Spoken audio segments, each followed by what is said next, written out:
ओम गणेशाय नमः। ओम नमः शिवाय। मैं निखिल ज्योतिष आचार्य आप सभी का मेरे चैनल पर पुनः स्वागत करता हूं। आशा करता हूं कि आप सभी स्वस्थ होंगे। महादेव की कृपा आप सभी पर सदैव बनी रहे। ये वीडियो मीन यानी कि पाइसेस के लिए अत्यंत विशेष है, क्योंकि ये वीडियो है 2025 की 25 सकारात्मक भविष्यवाणियों के बारे में। वर्ष 2025 आने वाला है।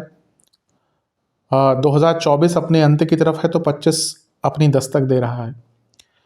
किसी भी चीज़ की शुरुआत जब हम करते हैं तो हमारे मन में चेष्टा रहती है कि उसकी शुरुआत सकारात्मक रूप से हो। इसलिए जब हम सनातन धर्म में किसी भी नई चीज़ की शुरुआत करते हैं तो पहले गणपति जी की पूजा होती है, जो विघ्न हरते हैं।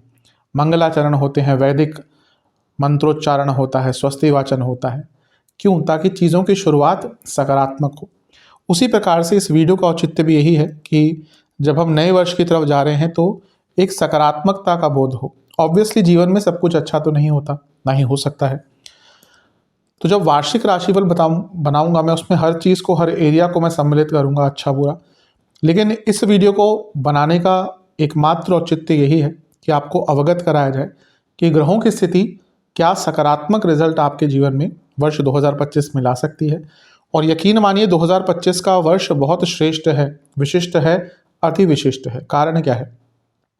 ये ऐसा साल होगा जहाँ पर राहु, केतु, शनि और बृहस्पति, ये जो चार बड़े ग्रह हैं, ये राशि बदलेंगे अपनी और आसपास ही बदलेंगे। चारों ग्रहों का राशि बदलना, वो भी एक ही साल में, वो भी बहुत आसपास। पिछली बार 2022 में हुआ था, तब भी कई लोगों के जीवन में बहुत बदलाव आए होंगे, यहाँ पे भी आएंगे। मंगल पतित हो जाएंगे साल के स्टार्ट में, शुक्र बहुत लंबे अरसे के लिए उच्च के हो जाएंगे। लेकिन इस साल की सबसे विशिष्ट चीज़ है बृहस्पति महाराज का अतिचारी प्रभाव। बहुत तेज गति से आगे बढ़ेंगे आपके लिए। वो आपके चौथे भाव में आ जाएंगे 14 मई को। लेकिन यहाँ पर केवल 6 महीने के लिए रुकेंगे और आगे चले जाएंगे उसके बाद। वैसे एक साल के लिए रुकते हैं बृहस्पति हर राशि में, लेकिन यहाँ पे उनका अतिचारी प्रभाव है, स्पीड बहुत तेज है, जिसके कारण से वो बहुत कम समय के लिए, ये आधे समय के लिए ही रुकेंगे। तो अतिचारी ग्रह हैं तो उनका रिजल्ट बदलेगा। और आपके लिए तो और भी इम्पोर्टेंट है, क्योंकि स्वयं लग्नेश हैं, तो बहुत एक प्रकार से रचनात्मक और बहुत अलग प्रकार का ये वर्ष होने वाला है। और क्या 25 सकारात्मक चीज़ें हो सकती हैं आपके साथ, ये सब चर्चा करेंगे। यदि आपकी लग्न राशि या चंद्र राशि मीन है, दोनों ही गाइडेंस के लिए इस राशिफल को देख सकते हैं। पुनः बताना चाहूँगा कि अलग अलग राशिफल नहीं बन सकते हैं। आप जहाँ से ज़्यादा रिलेट करते हैं वहाँ से देखिए। लग्न राशि मीन है तो राशिफल देख सकते हैं, चंद्र राशि मीन है तो राशिफल देख सकते हैं। व्यक्तिगत तौर पे मैं हमेशा से कहता हूँ कि यदि अपनी कुछ चीज़ों को देखकर, जैसे साढ़े साथी हो गया, ढैया हो गया, उनको छोड़कर अगर यदि आप अपनी लग्न राशि से देखते हैं तो अच्छा रहेगा। नहीं पता इन केस तो चंद्र राशि से भी अवश्य देख सकते हैं। या अगर आपको दोनों ही पता है तो दोनों से भी देख सकते हैं, क्योंकि लग्न आपका भौतिक जीवन है और चंद्र राशि आपका मन है। राशिफल गाइडेंस के लिए होता है, तो जितना उससे गाइडेंस प्राप्त करी जाए उतना अच्छा होता है। तो शुरू करते हैं अत्यंत महत्वपूर्ण राशिफल का। पहली भविष्यवाणी मंगल महाराज को लेकर है। मंगल पतित हो जाएंगे आपके तीसरे घर में, आपके चौथे घर में वापस आ जाएंगे। ये होगा 21 जनवरी को। मैं कई बार इसको एक्सप्लेन कर चुका हूँ। कभी कभी ग्रह वक्री होता है तो वो पतित हो जाता है, यानी कि पिछली राशि में गिर जाता है। इंग्लिश में इसको फॉलन प्लैनेट कहते हैं और हिंदी में पतित ग्रह। पतित ग्रह के कुछ बुरी प्रभाव भी होते हैं, लेकिन जैसा हम यहाँ पर केवल सकारात्मक चीज़ों को ले रहे हैं, तो एक तो मंगल है जो योग कारक है। दूसरा, आपके लिए मैं कई बार बता चुका हूँ कि मीन के लिए मेरे हिसाब से योग कारक है, प्रॉपर्टी के कारक हैं और प्रॉपर्टी के भाव में है। तो यहीं से कई चीज़ें क्लियर हो रही हैं कि प्रॉपर्टी संबंधित कार्य आपके पूरे हो जाएंगे। पतित ग्रह उन चीज़ों को पूर्ण करने के लिए वापस आता है जो वो नहीं कर पाया था अपने नॉर्मल जर्नी में। तो कोई प्रॉपर्टी बेचनी थी, कोई प्रॉपर्टी खरीदनी थी, कोई प्रॉपर्टी पे कंस्ट्रक्शन कराना था, कंस्ट्रक्शन स्टार्ट कराना था, उन सारी चीज़ों के लिए समय अच्छा रहेगा। हाँ, वक्री ग्रह है क्योंकि मंगल, अभी भी मैं कंस्ट्रक्शन पे थोड़ा सा, जब तक ग्रह वक्री होता है मैं मना करता हूँ। लेकिन अगर कोई कंस्ट्रक्शन बीच में रुका हुआ था आपका, ये मैं नई कंस्ट्रक्शन की बात नहीं कर रहा। कई बार होता है कि आप कंस्ट्रक्शन करा रहे हैं, फिर किसी कारणवश पैसा कम पड़ गया या कोई और इशू आ गया, तो बीच में हॉल्ट आ जाता है। तो अपनी रुकी हुई कंस्ट्रक्शन को स्टार्ट करने के लिए समय आपका काफ़ी अच्छा रहेगा। और ये मंगल जो है वो भाग्य स्थान के और धन स्थान के स्वामी है, तो घर में भाग्य की वृद्धि होगी और घर का रुका हुआ पैसा वापस आएगा।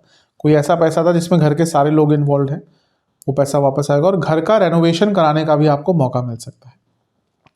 दूसरी भविष्यवाणी, गुरु, देवगुरु बृहस्पति जो आपके लग्नेश भी हैं, वो तीसरे भाव में मार्गी हो जाएंगे। ये होगा 4 फरवरी को।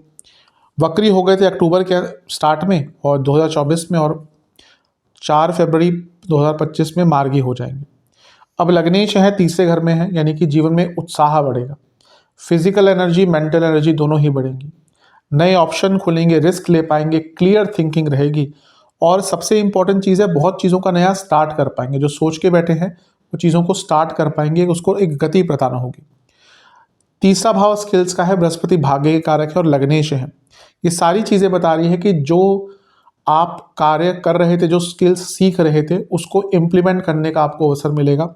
और सबसे इम्पोर्टेंट बात है कि रिजल्ट भी आपको एकदम मिल जाएगा, क्योंकि तीसरे भाव में भाग्य कारक है। तो जो करेंगे, एफर्ट्स करेंगे, स्किल दिखाएंगे, स्किल सीखेंगे, स्किल्स को इम्प्लीमेंट करेंगे, उसका रिजल्ट भी आपको एकदम प्राप्त हो जाएगा। फिजिकल और मेंटल जो एनर्जी है उसमें एक हार्मनी रहेगी। तो ये बृहस्पति बहुत अच्छे रिजल्ट आपको देंगे, भाग्य और स्किल्स और मेहनत सभी साथ में दिख रही है। तीसरी भविष्यवाणी, शुक्र आपके लग्न में आ जाएंगे जो जनवरी के अंत में, और यहाँ पर मई के अंत तक रहेंगे। कैसे? वैसे तो शुक्र केवल 27 से 28 दिन के लिए एक राशि में आते हैं, लेकिन यहाँ पे क्या होगा, वो जनवरी के अंत में आएंगे 27 से 28 जनवरी को, और मार्च के स्टार्ट में वो वक्री हो जाएंगे। तो उनकी स्पीड पहले ही कम हो जाएगी बीच में, फरवरी में ही। तो इस कारण से ना वो जनवरी के अंत से मई के अंत तक, 31 मई तक आपके लग्न में रहेंगे। तो यानी कि उच्च के शुक्र बहुत लंबे टाइम तक लग्न में प्रभाव डालेंगे। कोई भी ग्रह जब लग्न में उच्च का होता है तो अच्छा ही रिजल्ट देता है। मैं इसलिए कई बार बता चुका हूं कि ये कहना कि शुक्र मीन के लिए 8वें घर के स्वामी हैं और वो बुरा प्रभाव देंगे, नहीं। ज्योतिष में केवल एक आधार नहीं होता, कई ज्योतिष में ऐसे पॉइंट्स हैं जो अलग प्रकार से रिजल्ट देते हैं। जैसे ये एक पॉइंट है कि कोई भी अगर ग्रह, केवल मीन के लिए बात नहीं कर रहा, कोई भी ग्रह अगर किसी लग्न में उच्च का होता है तो उस लग्न के लिए वो ग्रह अच्छा ही प्रभाव देगा। मतलब कि वो कहीं पे भी बैठा हो, जैसे अगर शुक्र अगर 12वें घर में हो, 10वें घर में हो, मीन के लिए अच्छा ही प्रभाव देंगे। तो शुक्र का लग्न में आना, मीन में आना, उच्च का होना, यानी कि जीवन में भौतिक संपन्नता बढ़ेगी। विवाह के योग बनाते हैं क्योंकि यहाँ से सप्तम को देखेंगे और विवाह के कारक हैं। आर्थिक जो आपका दृष्टिकोण है बदलेगा, आर्थिक लाभ होगा, अचानक से लाभ होगा, लाइफस्टाइल और इम्प्रूव होगा, महंगी चीज़ें लेंगे, महंगे घर लेंगे, महंगी गाड़ियाँ लेंगे, महंगा लाइफस्टाइल हो जाएगा। राहु शुक्र है तो विदेश से लाभ, शुक्र अष्टमेश है तो रुका हुआ धन और गुप्त धन के सोर्सेज है उसमें वृद्धि होगी। और सबसे इम्पोर्टेंट चीज़ है क्योंकि लग्न में है और तीसरे घर के स्वामी हैं, और एक प्रकार से ये परिवर्तन, खैर परिवर्तन योग तो नहीं हो रहा, लेकिन शुक्र जो है वो बृहस्पति की राशि में है। हाँ, परिवर्तन योग भी हो ही रहा है क्योंकि शुक्र की राशि में बृहस्पति और बृहस्पति की राशि में शुक्र है, तो परिवर्तन योग भी यहाँ पे बन ही रहा है। तो ये एक प्रकार से आपका कॉन्फिडेंस बढ़ाएगा, आपके जीवन को एक नया दृष्टिकोण देगा। और क्योंकि 8वें घर का यहाँ पे योगदान हो गया, क्योंकि शुक्र 8वें घर के स्वामी भी हैं, तो ये गुप्त साधनाओं का समय है। ये ऐसा समय है जब आपको साधनाओं का जो परिणाम है बहुत आसानी से मिल जाएगा। उसके लिए कोई गुरु की आवश्यकता होती ही है, बिना गुरु के नहीं करना चाहिए, लेकिन अगर कोई गुरु आपके लिए अवेलेबल है तो उनके द्वारा साधना अवश्य कीजिएगा, उसका परिणाम बहुत तेज गति से आपको प्राप्त होगा। तो ये थी आपकी तीसरी भविष्यवाणी। शुक्र अवश्य आपके जीवन को एक नया रास्ता दिखाएंगे। इतने लंबे समय के लिए शुक्र का लग्न में रहना, यानी कि आप केवल अपनी नहीं, पूरे अपने परिवार की आर्थिक संपन्नता को बहुत आगे लेकर जा सकते हैं। ये थी आपकी तीसरी भविष्यवाणी। चौथी, 2025 में एक ऐसा दिन होगा जब 6 ग्रह आपके लग्न में आ जाएंगे। शुक्र हैं, राहु हैं, शनि 29 मार्च को, 29 मार्च की डेट होगी, यहाँ पे होंगे। सूर्य भी यहीं पे होंगे 29 मार्च को, चंद्रमा भी यहीं पे होंगे, बुध भी यहीं पे होंगे, उनको मैंने यहाँ पे अंकित नहीं किया। तो 6 ग्रह एक साथ आपके लग्न में। मैथिली ज्योतिष पर बहुत प्रभाव होता है, बड़े बड़े युद्ध होते हैं इस टाइम पे। 1962 का युद्ध हो, और भी 1-2 युद्ध है मुझे याद है, वो ऐसे टाइम पे हुए थे। 2022 में जो रशिया और यूक्रेन की वॉर स्टार्ट हुई थी, वो भी ऐसे टाइम पे हुई थी। मैंने वीडियो भी बनाया था, जिसने नहीं देखा वो चाहे तो, क्योंकि चैनल नया था तब, तो चाहे तो जाकर देख सकते हैं। कम्युनिटी पोस्ट पर थोड़ा सा आगे जाकर आपको मिल जाएगी, तो वहाँ पे पता चलेगा कि मैथिली ज्योतिष में भी कैसा प्रभाव दिखता है, कि ग्रहों का प्रभाव युद्ध कैसे करवा सकता है, बड़े लेवल पर, मैक्रो लेवल पर, लेकिन व्यक्तिगत जीवन पर भी इसका प्रभाव रहता ही है। अब लग्न में इतने सारे ग्रहों का प्रभाव है, यानी कि पूरा जीवन बदलने वाला है। पॉपुलैरिटी हो, क्योंकि यहाँ से सारे ग्रह सप्तम को देखेंगे। एक नई शुरुआत हो, शनि का लग्न में आना वैसे ही एक नई शुरुआत दिखाता है, उस पर तो हम जाएंगे, लेकिन उसके साथ साथ 6 ग्रहों का लग्न में होना, वो भी शनि देव के साथ, और शनि का 30 साल बाद लग्न में आना, यानी कि पूरा जीवन बदलने वाला है। ऐसी नई अपॉर्चुनिटीज आपको मिलेंगी जो आपने भी नहीं सोची थी, और एक प्रकार से पूरे जीवन का दृष्टिकोण, पूरे जीवन का सोचने का तरीका और पूरे जीवन का आधार ही बदल जाएगा। बहुत कुछ एक प्रकार से आप एक नई जर्नी आपकी स्टार्ट होगी, एक नई इनिंग्स आपकी स्टार्ट होगी, जहां पर आप जीवन को, क्योंकि लग्न में है, आप जीवन को अपने मुताबिक जी पाएंगे। आप भले ही बहुत सक्सेसफुल हो, लेकिन अधिकतम लोग अपने मुताबिक जीवन नहीं जी पाते। आपका पैकेज है 2.5 लाख का, लेकिन आप आराम से अपना समय बिता पाते हैं क्या? नहीं। 24 घंटे ऑफिस के अगर 2.5 लाख दे रहे हैं, या कंपनी तो काम भी तो उतना लेंगे ही, लेकिन ये वो टाइम होता है जब आपको अपने जीवन को एक प्रकार से अपने आधार पर जीने का मौका मिलता है। तो ये आपकी चौथी भविष्यवाणी। चलते हैं 5वीं भविष्यवाणी की तरफ। 5वीं भविष्यवाणी शनि महाराज को लेकर है। थोड़ा सा ग्रहों को इधर उधर कर देते हैं ताकि शनि महाराज पर फोकस हम कर सके। शनि आपके लग्न में आ जाएंगे 29 मार्च को। ऑब्वियसली बड़ी चीज़ होती है शनि का गोचर, 2.5 साल का उनका गोचर होता है, तो ऑब्वियसली जीवन बदलने वाला ही होता है। अच्छा हो या बुरा हो, जीवन तो बदलते ही हैं। अब आपके लग्न में आ रहे हैं, और शनि और बृहस्पति, इनका लग्न में आना हमेशा एक अलग प्रभाव या अलग मोड़ जीवन को देता है। बृहस्पति लग्न में आते हैं 12 साल बाद, शनि आते हैं 30 साल बाद। तो शनि का तो एकदम ऑलमोस्ट आधी जिंदगी में 2 बार ही आपके लग्न में यूजली, या पूरी जिंदगी में 2 बार ही यूजली आना होता है लग्न में। कुछ कुछ में 3 भी हो जाता है, लेकिन ऑब्वियसली बहुत टाइम बाद अगर आते हैं शनिदेव, तो प्रभाव भी उनका बहुत अलग आता है। सबसे पहले तो एक नया, जैसे मैंने कहा ना, जो 29 मार्च को 6 ग्रह आपके लग्न में आए थे, फिर अब शनिदेव का गोचर, तो जीवन को ना एक नया स्टार्ट मिलेगा। एक प्रकार से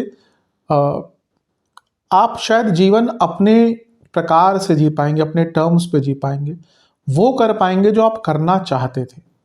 ये जो एक लिबर्टी है, ये शनिदेव देंगे। एक प्रकार से नई जीवन का शुरुआत होगा। 11वें घर के स्वामी लग्न में, तो पैसा तो बढ़ेगा ही। 12वें घर के स्वामी तो विदेश जाने के मौके, विदेश में काम, विदेश से धन, दोनों ही आपका बढ़ता हुआ दिख रहा है। 12वां घर गुप्त धन भी दिखाता है, तो गुप्त सोर्सेज ऑफ इनकम बढ़ेंगे, और विदेश से संबंधित कई कार्यों में आपको पूर्णता प्राप्त होगी। बिजनेस करते हैं, जॉब करते हैं, हर चीज में लाभ होगा। छठी भविष्यवाणी, शनि महाराज की एक दृष्टि रहेगी, तीसरी दृष्टि तीसरे भाव पर, अति विशेष है। आपका कॉन्फिडेंस बढ़ेगा, नया सीखने को मिलेगा। शनि मेहनत है, तो तीसरा भाव स्किल्स है, तो यहाँ पर मेहनत और स्किल्स दोनों मिलकर आपको जीवन में आगे बढ़ाएंगे। रिस्क ले पाएंगे, कुछ नया कर पाएंगे, नया करने की हिम्मत होगी। 11वें घर के स्वामी तीसरे घर को देख रहे हैं, ये भी काम त्रिकोण, ये भी काम त्रिकोण। इच्छाओं की पूर्ति अपनी मेहनत के दम पर कर पाएंगे, और सबसे इंपॉर्टेंट चीज़ है कि प्रैक्टिकलिटी बहुत रहेगी। 12वें घर के स्वामी तीसरे घर को देख रहे हैं। विदेश यात्राओं का और धार्मिक यात्राओं का बहुत ही आने वाले 2.5 साल में आपको मौका मिलने वाला है। अभी तो हम 2025 की ही बात करें, लेकिन 2.5 साल ही मान के चलिए, आपको बहुत अच्छा रिजल्ट मिलेगा। ये थी छठी भविष्यवाणी। 7वीं भविष्यवाणी, शनि महाराज की 7वीं दृष्टि रहेगी आपके 7वें घर पर। अब ये जिनका बहुत लंबे समय से विवाह नहीं हो रहा ना, मतलब कि मैरिज की एज भी चली गई है। अब मैं ये नहीं मानता मैरिज की कोई एज हो, तो हम अपने सोसाइटी में हमने बना ली है। आज के टाइम में अच्छा व्यक्ति मिलना चाहिए, अच्छा कनेक्शन होना चाहिए, तभी विवाह करना चाहिए। अदरवाइज आज तो जो हम देख रहे हैं, शायद आज से 10 साल बाद, 20 साल बाद और भी सिचुएशन बदल जाए। तो यहाँ पर बहुत कोई एज को ऐसा प्रेशर नहीं किसी पे बनाना चाहिए। लेकिन हाँ, अगर हम सामाजिक दृष्टिकोण से देखें, अगर थोड़ी सी डिलेड मैरिज हो गई थी, तो शनि यहाँ पर उन लोगों के लिए बहुत अच्छा योग बना देंगे जिनको नहीं रिश्ता मिल रहा था, नहीं शादी हो रही थी, उनका यहाँ पे विवाह हो सकता है। दूसरा, ये डाइवोर्स का भी योग बनाते हैं। अब ये अच्छा मैं क्यों कह रहा हूँ, क्योंकि कभी कभी होता है कि जीवन में बहुत प्रॉब्लम्स आती हैं और divorce is the only option left, लेकिन उस तरफ भी चीज़ें नहीं बढ़ पाती। तो यहाँ पे वो क्लैरिटी आ जाएगी कि हाँ चलो, अच्छा विवाह नहीं चल रहा, तो उसको अंत करके आगे बढ़ने का मौका मिलेगा। सप्तम में शनि है, तो पब्लिक इमेज को आपको सुधारने का अवसर मिलेगा, पब्लिक इमेज को बेटर करने का अवसर मिलेगा। और पॉलिटिक्स आदि में जो एंटर करना चाहते थे, उनके लिए भी यहाँ पे बहुत अच्छे योग हैं। शनि क्योंकि सप्तम को देख रहे हैं और लाभ स्थान के स्वामी हैं, तो बिजनेस में पैसा आएगा। क्योंकि 12वें घर के स्वामी है, तो विदेश से इन्वेस्टमेंट आएगी। और अगर आप अपना कोई पुराना बिजनेस खत्म करके नया बिजनेस स्टार्ट करना चाहते हैं, तो क्योंकि 12वां भाव अंत दिखाता है, तो उसका भी आपको अवसर प्राप्त हो सकता है कि कोई पुराना बिजनेस खत्म करके नया बिजनेस स्टार्ट कर पाए। तो ये थी आपकी 7वीं भविष्यवाणी। 8वीं भविष्यवाणी, शनि महाराज की 10वीं दृष्टि रहेगी 10वें घर पर। अब ये करियर के लिए बहुत अच्छा है। क्यों? क्योंकि 11वें घर के स्वामी 10वें घर को देखेंगे तो करियर में लाभ होगा, करियर में पैसा बढ़ेगा। 12वें घर के स्वामी 10वें घर को देखेंगे, विदेश में जॉब और जॉब चेंज का योग बना देते हैं।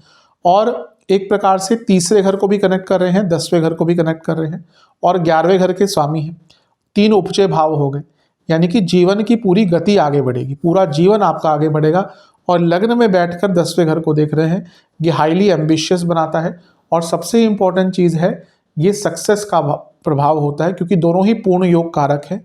और लाभ स्थान के स्वामी का 10वें घर को देखना, वो भी शनि का, यानी कि लाभ और कर्म ये सब मिलकर आपके 10वें घर को देख रहे हैं, यानी कि पूरे जीवन में सक्सेस की एक नई लहर दौड़ेगी। बहुत अच्छा वर्ष है, इसका लाभ उठाइएगा। तो ये थी आपकी 8वीं भविष्यवाणी। चलते हैं 9वीं भविष्यवाणी की तरफ, वो होगा देवगुरु बृहस्पति का गोचर। देवगुरु बृहस्पति मई में 14 मई को आपके चौथे भाव में आकर बैठ जाएंगे, और यहाँ से वो आपके यहाँ पे आके वो राजयोग बनाएंगे। तो 9वीं भविष्यवाणी बृहस्पति महाराज को लेकर ही है। राजयोग क्यों बनेगा? क्योंकि आपके लग्न के स्वामी चौथे भाव में है, केंद्र और केंद्र, यानी कि राजयोग। चौथा भाव खुशियों का होता है, भौतिक और इमोशनल दोनों ही। तो यहाँ पर भौतिक खुशियाँ भी बढ़ेंगी, और जो भावनात्मक खुशियाँ हैं उसका भी लाभ मिलेगा। आपकी माता जी के लिए अच्छा होगा, माता जी को यहाँ पे धन का लाभ हो सकता है। प्रॉपर्टी की वृद्धि होगी, बृहस्पति वृद्धि के कारक है, तो प्रॉपर्टी की वृद्धि होगी, नई प्रॉपर्टीज लेने का मौका मिलेगा, घर में खुशियाँ आएंगी, घर में सुख आएगा, भौतिक और अदरवाइज भी। और घर में आध्यात्मिक कार्य, धार्मिक कार्य कराने का अवसर मिलेगा, क्योंकि बृहस्पति धर्म के कारक है, तो घर में धार्मिक अनुष्ठान, पूरे घर के साथ धार्मिक जगहों पर जाने का मौका मिलेगा, तीर्थ स्थलों पर जाने का अवसर प्राप्त होगा। और एक प्रकार से जो सच में खुशियों का अनुभव होता है ना, कि कभी कभी क्या होता है, पैसा होता है घर में लेकिन खुशियां नहीं आती। बृहस्पति यहाँ पे आकर ना खुशियां भी देंगे, कि हाँ पैसा है, उसको एंजॉय भी कर पाएंगे पूरे परिवार के साथ, पूरे परिवार को खुशियां आप दे पाएंगे अपनी मेहनत से। तो ये थी आपकी 9वीं भविष्यवाणी। 10वीं भविष्यवाणी, गुरु का एक प्रभाव रहेगा 5वीं दृष्टि से 8वें घर पर। अब ये अचानक से धन प्राप्ति दिखाता है, और उसके साथ ही ज्ञान की वृद्धि, विद्या की वृद्धि दिखाता है, क्योंकि ये दोनों ही अष्टम भाव से आते हैं। गुरु का प्रभाव यानी कि आपको गुप्त साधनाएं करने के लिए किसी गुरु की प्राप्ति हो सकती है। एंसेस्ट्रल चीज़ों से, एंसेस्ट्रल प्रॉपर्टी से, वसीयत आदि से, विल से लाभ आपको प्राप्त हो सकता है। और सबसे इंपॉर्टेंट है, अष्टम भाव पर गुरु की दृष्टि, यानी कि रिसर्च करने का भी आपको यहाँ पर अवसर प्राप्त हो सकता है। अष्टम भाव सरोगेसी और IVF के लिए बहुत इंपॉर्टेंट होता है। तो जो महिलाएं नेचुरल तरीके से संतान प्राप्ति नहीं कर पा रही थी, उनको यहाँ पर इन सब प्रोसीजर्स के द्वारा आगे बढ़ने का या संतान प्राप्ति का अवसर प्राप्त हो सकता है। और अष्टम भाव पर ऐसा प्रभाव जीवन में एक नया रास्ता खोल देता है, यानी कि आप देखेंगे कि बृहस्पति का गोचर अचानक से जीवन में नए अपॉर्चुनिटीज आपके लाए। और ये बृहस्पति आम बृहस्पति नहीं है, ये अतिचारी है, जिनकी स्पीड बहुत तेज होगी। 14 मई को यहाँ पे आके 18 अक्टूबर को पंचम में आ जाएंगे। तो अतिचारी बृहस्पति, यानी कि रिजल्ट भी अतिचारी, यानी कि तेज मिलेगा। ये थी आपकी 10वीं भविष्यवाणी। 11वीं भविष्यवाणी, बृहस्पति की एक दृष्टि रहेगी 10वें घर पर। अब ये करियर में ग्रोथ दिखा ही रहा है, पद प्राप्ति का योग होता है, प्रमोशन का योग होता है। 10वें के स्वामी है, 10वें से सप्तम में बैठकर 10वें को देख रहे हैं, यानी कि पद प्राप्ति, प्रमोशन, नए रोल्स, नई रिस्पॉन्सिबिलिटी, एक्सपोजर, सब कुछ प्राप्त होगा, नेम फेम। 10वां भाव होता है पद प्राप्ति का, यानी कि अच्छा मौका मिलेगा। और ये कर्म का भाव है, ये भाग्य के कारक है, तो कर्म और भाग्य का जब योग होता है तो सक्सेस से आपको कोई रोक नहीं सकता। और इसके साथ ही एक प्रकार से पूरे करियर को ना ग्रो, यहाँ पे प्रमोशन की बात तो अलग है, कुछ ऐसा मौका मिलेगा जब आप अपने पूरे करियर को ग्रो कर पाएंगे, नई रिस्पॉन्सिबिलिटीज, नई लर्निंग्स, नई स्किल्स, नया ज्ञान आपको सीखने का अवसर मिलेगा। ये कर्म भाव भी, और वो अपनी खुद की शनि की राशि है, बृहस्पति महाराज की राशि है। तो यहाँ पे ना केवल करियर में, जो भी आप यहाँ पे कार्य करेंगे ना, उसमें आपको संपन्नता प्राप्त होगी, पूर्णता प्राप्त होगी।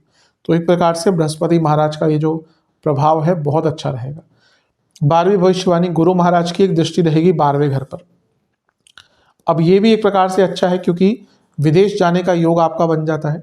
पुनः जैसे मैंने कहा यहाँ पे शनि का प्रभाव लग्न में, ग्रहों का प्रभाव इतने सारे लग्न में, और अब बृहस्पति की दृष्टि 12वें घर पर, यानी कि एक प्रकार से पूरे जीवन को नया स्टार्ट करने का मौका मिलेगा। 4, 8, 12 को कनेक्ट कर रहे हैं तो गुप्त साधना, अध्यात्म, तीर्थ स्थल जाने का अवसर मिलेगा। और कोई आपका गुप्त सोर्स ऑफ इनकम है, 8, 12 का कनेक्शन वो भी बता रहा है कि आपको गुप्त धन भी यहाँ पर प्राप्त हो सकता है। तो एक प्रकार से ये जो योग है बृहस्पति का, ये आपको बहुत अच्छे रिजल्ट देगा। ये थी आपकी 12वीं भविष्यवाणी। चलते हैं 13वीं भविष्यवाणी की तरफ, जो कि है राहु और केतु को लेकर। बल्कि यहाँ से राहु और केतु के बारे में स्टार्ट करते हैं। राहु और केतु दोनों ही 18 या 19 मई के दिन राशि परिवर्तन करके आपके 12वें घर और 6ठे भाव में आ जाएंगे। राहु 12वें घर में और केतु, राहु 12वां और केतु 6ठे घर में। राहु से स्टार्ट करते हैं, राहु महाराज से। 13वीं भविष्यवाणी, राहु आपके 12वें, अच्छा 12वां भाव राहु का ही है, विदेश का भाव है। और ठीक है, विदेश आदि हम बोलते हैं, लेकिन 12वां भाव क्या है? भोग का भाव। इसलिए शुक्र यहाँ पे अच्छा रिजल्ट देते हैं 12वें घर में, और वैसे ही राहु भी 12वें घर में अच्छा रिजल्ट देते हैं। ये वो टाइम होगा जब, ठीक है, विदेश से तो लाभ मिलेगा ही, बता ही चुके हैं, यहाँ पे और बढ़ेगा, गुप्त पैसा बढ़ेगा ही, लेकिन भोग कर पाएंगे, यानी कि अपनी मेहनत का ना आपको लाभ मिलेगा, उसका भोग उठा पाएंगे। मैं पहले भी वीडियो में कई बार बता चुका हूँ कि अधिकतम आप आसपास लोग देखेंगे ना, वो पैसा भले ही कमा ले, उसको एंजॉय नहीं कर पाते, तो जोड़ते रहेंगे, बच्चों के लिए छोड़ जाएंगे। लेकिन असल में कितने लोग जीवन को एंजॉय करते हैं आपको दिख जाएंगे, बहुत कम, बहुत कम। वरना तो चिंता, मैंने कई लोग ऐसे देखे उनके पास इतना पैसा होता है ना, फिर भी चिंता होती है कि ये पैसा कम ना पड़ जाए, बल्कि अगर पता चले ना उनके पास कितना पैसा है, शायद उनके आने वाली 2 पुश्तें बैठ के खा ले, लेकिन फिर भी चिंता रहती है बच्चों को कि क्या होगा। तो वो सब, इसलिए अधिकतम लोग अपने जीवन को एंजॉय नहीं करते। जब तक रियलाइजेशन होता है ना कि हाँ ये जन्म सुधारा है, कहीं ना कहीं यमराज खड़े होते हैं कि चलो भैया अगला जन्म की तैयारी है, या ना भी कहीं और भी किसी और योनि में भी जा सकते हैं।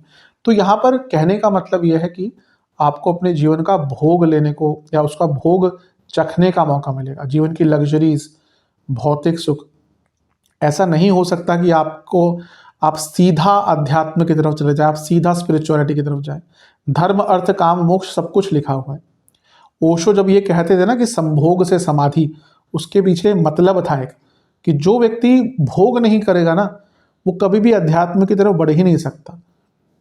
क्योंकि जब आप उस चीज में जाएंगे, फिर आप उसको चखेंगे, फिर आपको लगेगा कि इसमें तो कुछ है ही नहीं, तभी वही व्यक्ति जो सबसे बड़ा भोगी होगा ना, वही सबसे बड़ा योगी बन सकता है। ये सत्यता है। इसलिए एक बच्चे को सब कुछ एक्सपीरियंस करने देना चाहिए। सीधा ही आप उनको, तभी धर्म, अर्थ, काम, उसमें काम भी है, अर्थ भी है, फिर जाके मोक्ष है। तो यहाँ पे जीवन को भोगने का अवसर मिलेगा, जीवन का रस जो है, कुछ भी वो हर प्रकार से। अब 12वां भाव लग्जरीज भी है, 12वां भाव बेड प्लेजर्स भी है, 12वां भाव सेक्सुअल एक्टिविटीज भी है, और यही भाव साधना का भी है, यही भाव मोक्ष का भी है। यही जो विडंबना है ना ज्योतिष की, यही इस सब्जेक्ट को बहुत इंटरेस्टिंग बनाती है कि यहीं से संभोग भी है और यहीं से समाधि भी है। तो यहाँ पे राहु आपको एक प्रकार से अपने जीवन का भोग एंजॉय करने देंगे, और प्रायोरिटीज बहुत क्लियर हो जाएंगी। हाँ, मुझे ये करना है, मुझे ये नहीं करना। और ये मीन वालों के लिए बहुत इंपॉर्टेंट चीज होती है, क्योंकि हमेशा कंफ्यूज रहते हैं। 14वीं भविष्यवाणी, राहु की एक दृष्टि रहेगी 4थे घर पर। जो लोग ऑलरेडी विदेश में हैं, उनको इमिग्रेशन यानी कि PR आदि का अगर अप्लाई करना है, बहुत लंबा टाइम राहु का गोचर रहेगा, तो आपको PR आदि बहुत आराम से प्राप्त हो जाएगा। कोई प्रॉपर्टी सेल करनी थी, क्योंकि 12वें घर में है, अच्छे रेट पे आपकी प्रॉपर्टी बिक जाएगी, रिटर्न और फिर इन्वेस्टमेंट बहुत अच्छा मिलेगा। और एक प्रकार से नई प्रॉपर्टी बनाने का, प्रॉपर्टी मल्टीप्लाई करने का मौका मिलेगा, क्योंकि बृहस्पति भी है वृद्धि के कारक और राहु भी देख रहे हैं। तो कोई प्रॉपर्टी बेच के नई प्रॉपर्टीज लेना हो, या अपने पैसे से प्रॉपर्टी को मल्टीप्लाई करना हो, बहुत अच्छा मौका आपको मिलेगा। 15वीं भविष्यवाणी, राहु की एक दृष्टि कहाँ पे रहेगी? आपके 8म भाव पर। अब ये गुप्त धन दिखाता है, जिनका गुप्त सोर्स ऑफ इनकम होते हैं, हिडन इनकम, बहुत पैसा बढ़ेगा। गुप्त साधनाओं का, ये ऑलरेडी गुरु का प्रभाव है, और राहु तो तंत्र के प्रमुख कारक है। जब हम तंत्र की बात करते हैं तो राहु, शुक्र पहले इनका नाम आता है, फिर बाकी केतु है, और फिर उसमें तंत्र में तो बहुत चीज़ें हैं, गुलक भी देखना पड़ता है, यमगंटक भी देखना पड़ता है। तो यहाँ पे तंत्र साधनाओं का आपको मौका मिलेगा। मेहनत आपकी रंग लाएगी, क्योंकि भोग के कारक देख रहे हैं अष्टम को, अचानक से नए मौके मिलेंगे। और एक प्रकार से ना आपको मेडिटेशन करने का अवसर प्राप्त होगा। आपको जो मेडिटेशन करना चाहते थे ना, उनके लिए इससे अच्छा टाइम नहीं होगा। और यहाँ पे राहु और बृहस्पति मिलके ना आपकी रिसर्च करने की जो क्षमता है उसको कई गुना बढ़ा देंगे। आप बहुत चीज़ों को समझ पाएंगे, बहुत चीज़ों को एनालाइज करके उनको समझ पाएंगे, उनको जीवन में इम्प्लीमेंट कर पाएंगे। और पैसा तो यहाँ पे बढ़ेगा ही। हर चीज़ का जो डीप मीनिंग होता है ना, वो आपको प्राप्त होगा। जैसे कि तंत्र में है पंचमकार। अब आजकल तंत्र में लोग आते हैं, बोलते हैं कि हाँ अल्कोहल से ही तंत्र में पूजा हो सकती है, वरना नहीं हो सकती। बल्कि उनको पता नहीं कि क्या उसका मतलब होता है, क्यों वो मदिरा का पान जो भैरव जी को चढ़ाया जाता है या माता को चढ़ाया जाता है, वो कौन कर सकता है, उसकी पात्रता क्या है, और वो क्या अल्कोहल है या मदिरा है। मदिरा और अल्कोहल में भी फ़र्क होता है, विस्की और मदिरा में बहुत फ़र्क होता है। खैर वो अलग अलग बात है। तो यहाँ पे आपको बहुत चीज़ों का ज्ञान प्राप्त होगा। 16वीं भविष्यवाणी, केतु आपके छठे भाव में आ जाएंगे। ये लीगल चीज़ों के लिए बहुत अच्छा है। कोई लीगल केस चल रहा था, उसकी संपन्नता हो सकती है, यानी कि वो खत्म हो सकता है, कॉम्प्रोमाइज़ हो सकता है। नई जॉब, क्योंकि अर्थ त्रिकोण है। और स्किल एनहेंसमेंट, बहुत कुछ आपको इस वर्ष सीखने को मिलेगा।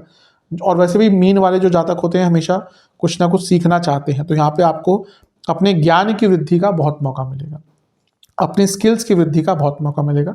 और ये थी आपकी 16वीं भविष्यवाणी। चलते हैं 17वीं भविष्यवाणी की तरफ, जो कि है केतु महाराज को ही लेकर। केतु 10वें घर को भी देखेंगे और धन स्थान को भी देखेंगे। तो एक प्रकार से तो अर्थ त्रिकोण को एक्टिवेट करें तो करियर में आगे बढ़ेंगे, करियर में बहुत चेंजेस आएंगे। रिसर्च करने का मौका मिलेगा करियर में, और बहुत स्किल इम्प्रूवमेंट होगा। केतु और मंगल ये स्किल्स के कारक होते हैं, और नॉलेज के भी केतु कारक होते हैं। तो ज्ञान भी वृद्धि होगी, स्किल्स भी वृद्धि होगी। और जॉब चेंज का जैसे मैंने कहा बहुत अच्छा योग है। और जो लोग आईटी संबंधित कार्य करते हैं, IT, software, computer, languages, app development, data, इनके लिए तो ये केतु का प्रभाव बहुत अच्छा रहने वाला है। 18वीं भविष्यवाणी, अभी हमने केतु की बात करी कि वो 10वें घर को देख रहे हैं, लेकिन अकेले तो नहीं देख रहे। केतु 10वें घर को देख रहे हैं, शनि 10वें घर को देख रहे हैं, बृहस्पति 10वें घर को देख रहे हैं। तो ये तो आपके लिए बहुत ही सफलता की कुंजी है। 10वां भाव क्या है? कर्म। बृहस्पति का प्रभाव भाग्य, शनि का प्रभाव मेहनत, केतु का प्रभाव स्किल, सूक्ष्मता, सूक्ष्म विज्ञान, सूक्ष्म ज्ञान। तो एक प्रकार से कर्मों की सफलता, यानी कि आप इस टाइम में जो अधिकतम कार्य करेंगे वो लाभकारी ही रिजल्ट देंगे। करियर हो, बिजनेस हो, पूरा जीवन बदलेगा। और ये वो टाइम है जब आपका जो मेहनत थी ना वो रंग लाएगी। लॉन्ग ड्यू जो आपकी मेहनत थी, करते जा रहे हैं मेहनत, कुछ रिजल्ट नहीं मिल रहा, ये वो समय है जब आपकी मेहनत रिजल्ट लाएगी। तो ये थी 18वीं भविष्यवाणी। 19वीं भविष्यवाणी, 7 जून को मंगल और केतु का होगा मिलन। इसको कहते हैं अंगारक दोष या अंगारक योग भी कहते हैं। अब इसके बुरे प्रभाव भी होते हैं, लेकिन हम केवल अच्छी चीज़ों की बात करेंगे। तो यहाँ पे क्या है, क्योंकि मंगल प्रॉपर्टी के कारक हैं, केतु पुरानी चीज़ों को ख़त्म करते हैं या पुरानी चीज़ों के कारक हैं। यहाँ पे ख़त्म करने की बात है, मतलब कोई बहुत लंबा प्रॉपर्टी का केस चल रहा था, उसकी समाप्ति हो सकती है। कोई लीगल केस चल रहा था, उसकी समाप्ति हो सकती है। कंपटीशन में कभी कभी मैं कहता हूँ कि केतु मंगल की तरह प्रभाव देते हैं, वो यहीं पे है। तो दोनों ही कॉम्पिटिटिव एग्जाम के लिए बहुत अच्छे हैं, और एनिमीज़ को डिफीट करने के लिए, एनिमीज़ के अंत के लिए बहुत अच्छे हैं, और ऋण मुक्ति के लिए, क्योंकि मंगल ऋणकर्ता ऋणहर्ता दोनों ही बन जाते हैं एट स्टेजेस। केतु के साथ यानी कि कोई बहुत पुराना ऋण आपके ऊपर चल रहा था, उसका भी कहीं ना कहीं से अंत हो सकता है।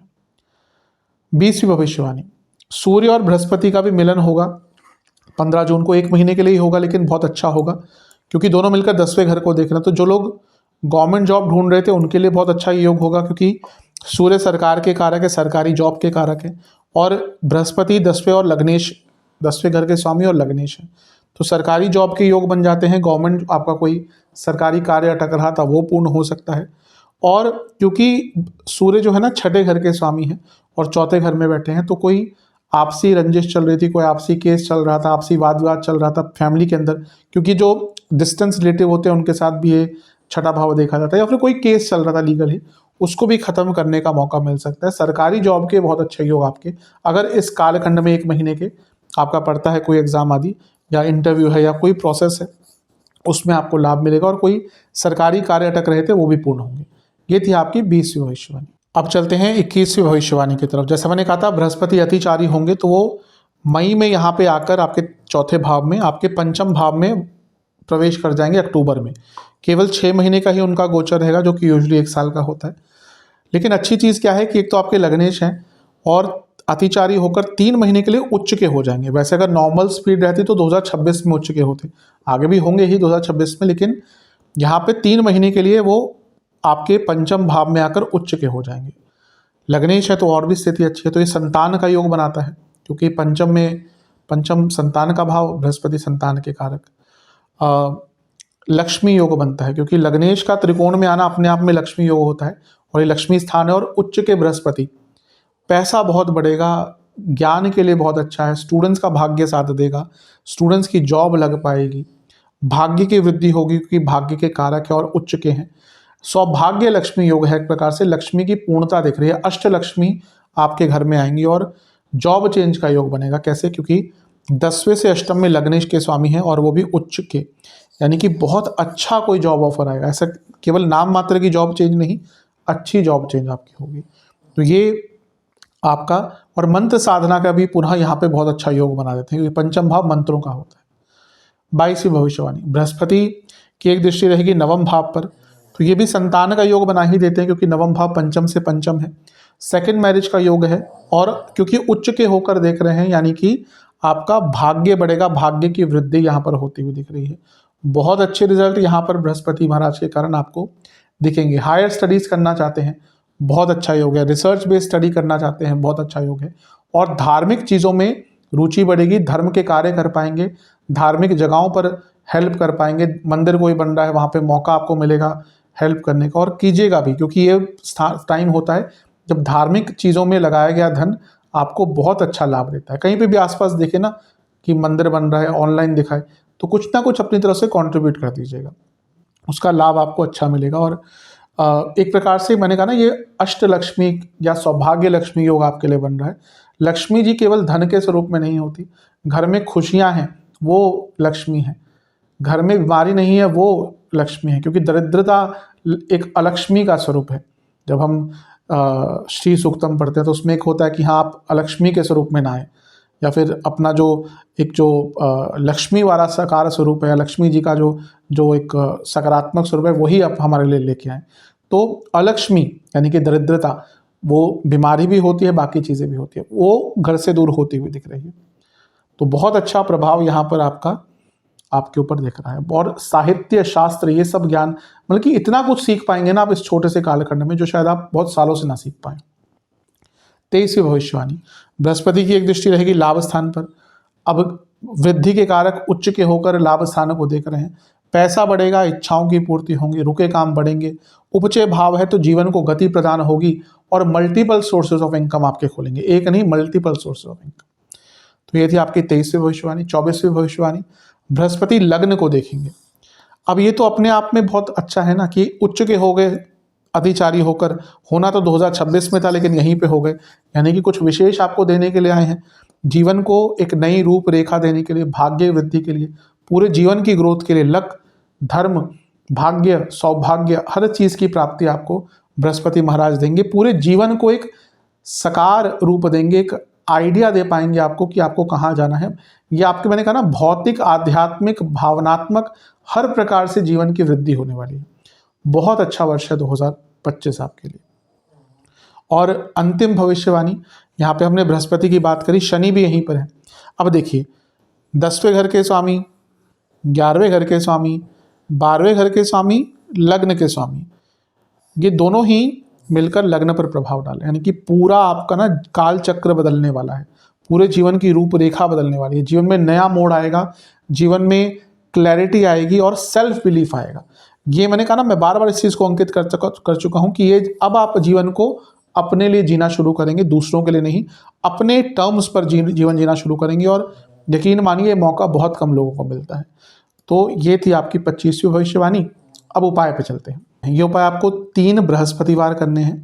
पहला उपाय है कि एक पात्र में दूध, गंगा जल, गुलाब जल, जौ के दाने, चावल के दाने, चंदन का पाउडर, इस सबको मिलाकर पहले शिवलिंग का अभिषेक करना है। शिवलिंग पर गुलाब के पुष्प की माला अर्पण करनी है।